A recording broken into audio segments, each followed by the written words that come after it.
I'm Jim Brett, President and CEO of the New England Council. Thanks for tuning in to this month's episode of Inside the Corner Office, where we catch up with the leaders of some of our region's most well-respected businesses and organizations to learn more about their career paths and about the institutions they lead. This month, I'm honored to be on the campus of Boston University. Dr. Melissa Gilliam, who's become the university's 11th president in July of 2024. Now, in her second academic year, leading one of the region's premier academic and research institutions, President Gilliam joins me today to talk more about her remarkable career as well as some of the incredible research and other initiatives underway at BU. As always, I thank you for tuning in, and I hope you enjoy the conversation. President Gilliam, thank you for welcoming me to campus today. I'm grateful to have the opportunity to catch up with you about all the wonderful things happening here at BU, and I think it's particularly conversation timely given the unique challenges facing the higher education community. With that, I'd like to start this conversation, as we do with all conversations, getting to know our guests and their career journey. So let's start there. I was interested to learn that you actually started your career in medicine as a pediatric gynecologist. Can you share what inspired you to pursue a career as a physician and a little more about your early career? I, like so many people, wanted to make the world a better place. And I've always felt that you do that through service. And what better way of serving than to be a physician? I initially planned to be an oncologist and started my OBGYN career with the idea of being a GYN oncologist. I had done quite a bit of basic science research. But when I was on labor and delivery, I started seeing teenagers who were pregnant, and I got very interested in the idea of teen pregnancy. So I ended up taking care of children and adolescents, children with complex medical problems. My research was about adolescent health and what makes adolescents resilient, and had just a wonderful career at the University of Chicago and on the south side of Chicago. You know, after practicing medicine and teaching at the University of Chicago, you transitioned to a more leadership role at education. So talk about how you decided to move from the medicine to administrative, and I think you became the vice provost there. Why the change? Sure. So one of the beauties of academia is that you can take on new jobs and never change your address. So I continued to practice medicine. I continued my research career, but I always had an administrative role, first running my division and then running associate dean in the medical school. And so as a senior leader in a university, they're always looking for people who can get things done. You look for someone with a can-do attitude. So I was asked to add vice provost onto my job title. But what that did is it brings you into the center of the university. You're now working across the enterprise. You're seeing everything from the humanities to the social sciences to the school that we had on campus. So I started to understand the roles of universities in society outside of a medical center. So it was really eye-opening. And then you went on to Ohio State University, where you became the provost and executive vice president. And you left there to come to Boston University a year and a half ago. What have you learned in your year and a half here? Some of the highlights and maybe some of the priorities that you'd like to see here. So yes, I've been at Boston University now almost 18 months, right? And the highlights for me it's been spending time with students and with our faculty. I try to show up as much as I can, and so whether it's a hockey game or a concert or a student play or visiting a faculty member in their lab, or hearing about a scientific breakthrough. Those have been the highlights. So the initiatives, and there are a lot of them, but they fall into a number of categories. So the first is really thinking about this university as an intellectual destination for faculty and students, being a place where people can do great research and where students get an outstanding education. There's a whole bunch of work that we're doing that's really focused on the development of our people.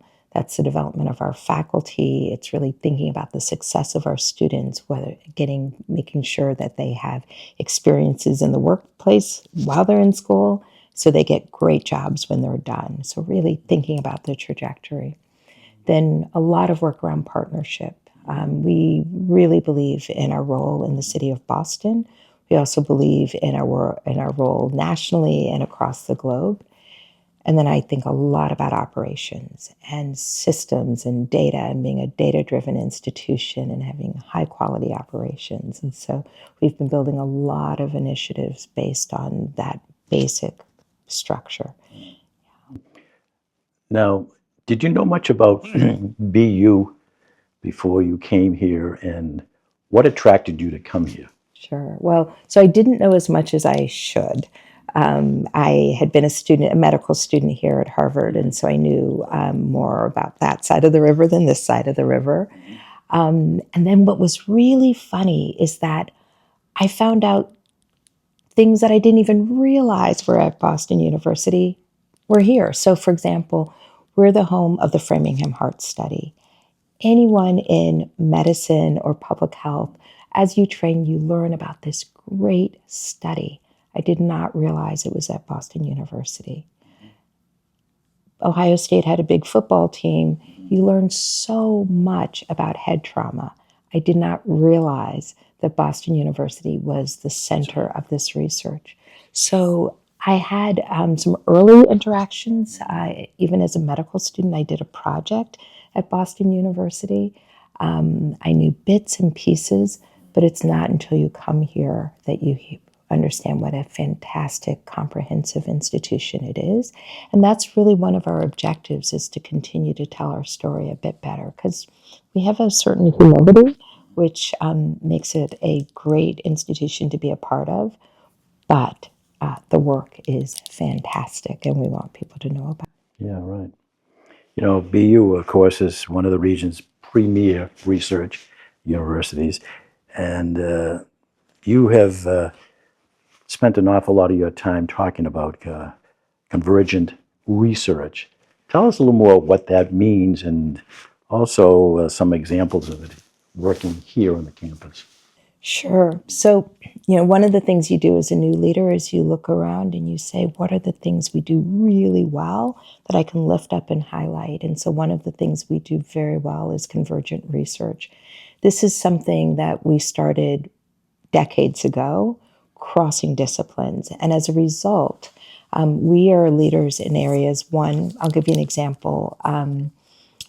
Synthetic biology. So think about not only crossing disciplines, but having new fields emerging. So synthetic biology is when you take the insights of biology and you use engineering to advance them. So we have this amazing discovery, which is basically synthetic cardiac tissue that actually allows you to study and to think about things like, would I be able to do a heart transplant? It beats like a heart. This is the work of someone named Chris Chen. For example, we've combined neuroscience and photonics to get neurophotonics, the study of light, but we do some of the most advanced brain imaging, really understanding neuroscience through the study of light. And so we have leaders like people like David Boaz who are champions in those areas. And now we're just absolutely blowing the idea of convergence up even further and just continuing to cross disciplines. And so our VP for research has just led this whole project across the institution to identify the themes and the areas where we can really advance convergent research. So one of our big areas is infectious disease and inflammatory processes and antimicrobial resistance. And we can go from the cellular to the societal and really think about how you translate those findings and also cross disciplines to address it. So I can go on, but you get a sense of the excitement. Wow. You know, another issue that pretty much affects every sector of the economy is AI. And I don't think higher ed is any exception to this. Can you speak to the role of AI in both higher ed and research and how BU is staying on top of this rapidly changing new technology? Yeah, so AI is it is fascinating, and I think it's one of the most disruptive things that are happening right now. At BU, we're really well positioned to think deeply about it, to both apply it and to question it, and to understand the good and the challenges associated with it. So we've long had something called the Hariri Institute, which is really where we're doing cutting edge research related to AI. And then often you can see on the skyline, you can see our building. We call it the Jenga building, the ones that look like the stack of books. And that's our faculty for computing and data science. And so that is where we have recruited interdisciplinary faculty working in AI. And so they're clusters, they're people combining law and AI, data science and AI. And then we most recently have created something called IETA, the AI Development Accelerator. And think of that as the engine that drives operations, research, and teaching and learning. So we're ensuring that every student who graduates is proficient in understanding AI. We are training our faculty so they know how to teach in this shifting environment, and then really advancing our research. And this will take us into the innovation and the startup space. And so some of this work is being led by John Byers, our director of IETA, but also in conjunction with our research and as well as our operations. And so we are very concerned about the cost of education. And so and also the quality of the student experience and the faculty experience. And so we think that by adding increasing automation, where instead of you thinking, I might grow or I might add people, we're saying, are there opportunities to think about AI in those instances or to make people's work even better because we're adding AI? So we're thinking about it in our research, our teaching, our learnings, and our operations, but also in the ways that we partner with others. So it's an exciting time. You know, New England Council membership includes dozens of colleges and universities, as well as hundreds of businesses across different sectors. And we always talk about the importance of collaboration between industry and higher ed. You mentioned a little of it earlier about the collaboration that you have with Boston Medical Center Health System. Talk a little more about what that partnership entails and how important it is. So we're really focused on partnership. It is one of my values and one of my approaches. And the relationship with Boston Medical Center is one of the most important. So as you know, Boston Medical Center is a safety net hospital, but it is one of the most innovative institutions, very unique across the country. Our faculty are the doctors at Boston Medical Center. But Dr. Bell and I, when we first started talking about it, we said, there is so much more we can do. Some of this is removing barriers to collaboration. This is around research. It's around the placement of our students across the institution. We have a school of social work. We have a school of rehabilitation. We have physical therapy. So we have all of these students, medical students, who can have placements across the medical system. And then it is about how we share our properties and how we do more together than we do alone. So it's been a really productive collaboration. And our goal is to be even more impactful in the communities that we serve, but also to lift up those discoveries and those partnerships to be serve as models for the country. We talk a lot about research and we talk about science, we talk about technology, but I also know the arts are very important here at BU, which is home to the prestigious, College of Fine Art. Tell me a little more about something that you launched very early in your career here, the Arts Initiative, and what that means here to the campus. So I'm a big fan of the arts and humanities. It's such an important area. So under the leadership of Harvey Young, our dean of the College of Fine Arts, we've launched an arts initiative. The big vision is that BU becomes even more of a destination for the arts. We do everything here. We do theater. We have amazing orchestras. We chamber music, but part of the opportunity is for all of us across the campus to participate in the arts, but also to be a destination for others for the arts. And then also to be a really important part of the Boston and the regional arts community. And so we envision ourselves doing as great partners. And then I think the thing that few people understand or know is that we have the BU Tanglewood Institute. So this is out in Western Massachusetts, where we are training some of the best high school musicians from around the world to become premier musicians. We also have the Opera Institute, where we train some of the world's great opera singers. And so when we think about these assets and resources, the Wheelock Family Theater, that's part of Boston University. The Boston Playwrights Theater. So we have all of these great entities and institutions within Boston University. And so how do we lift them up? And how do we continue to celebrate the arts, especially at such a complex time in this world? So that's exciting. I know that you made a point of spending time in D.C., getting to know the members of the Massachusetts congressional delegation over the past year and a half. Can you speak about those relationships and how important it is to you and the campus here? So we have a really outstanding delegation, and this is whether it's in Illinois or Ohio.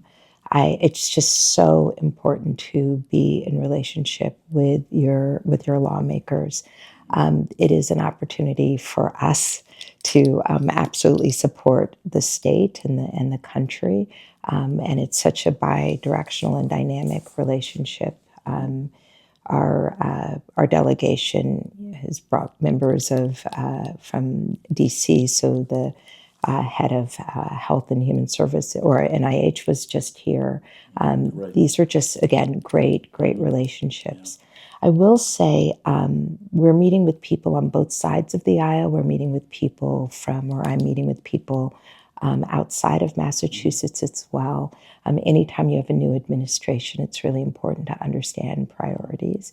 And so we're just so fortunate in this state to have a delegation that understands the importance of education and healthcare and science. And so it's really been a terrific relationship. I would think your experience in Ohio, you developed some relationship with members of the congressional delegation there that could be of help to you.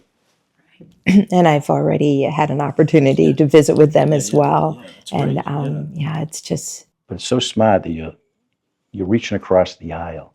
We have a wonderful delegation. They're gifted, they're extremely well respected, but it's important to find allies on both sides of the aisle, and you obviously are doing that.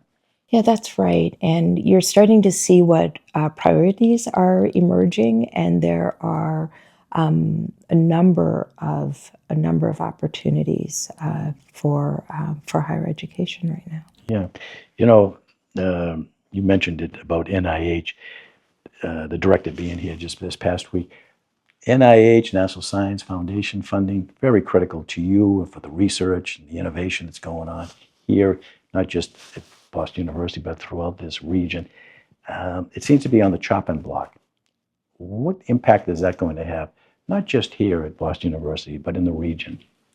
Yeah, so Congress has done a really strong job of advocating for federal funding for research. One of the most concernings would be if there is a change to the facility and administration rate, and so we've been we've definitely stood up to talk about the importance of that and to work with other universities. As you know, our discoveries from universities, these are something that we have to translate to society.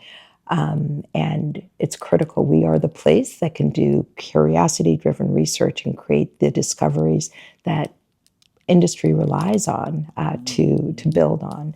And we've had some terrific discoveries here at Boston University. We just, once again, were named a Time Inventor of the Year. As we were, this has happened for us multiple times. I will say that part of what we have to do is understand that there are also real things that universities need to do differently.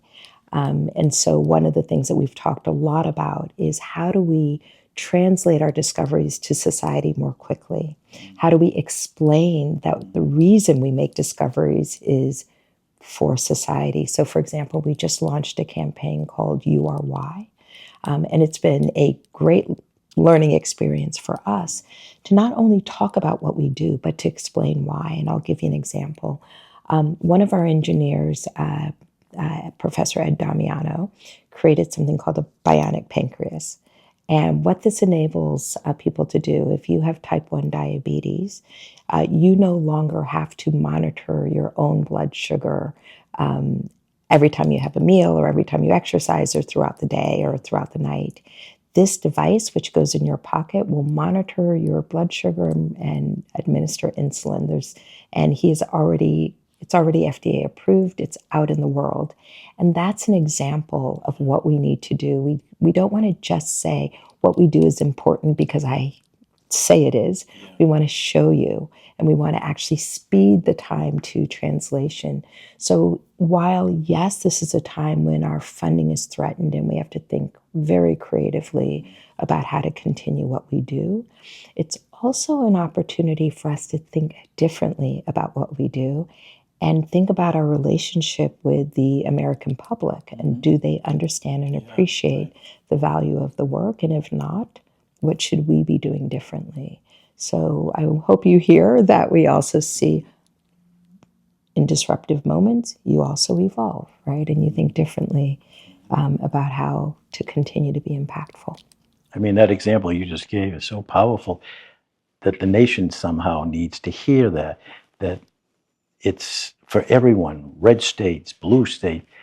It's not just something that stays here on the campus and they've done wonderful work, but this is going to help prolong, lives of people who have sickness.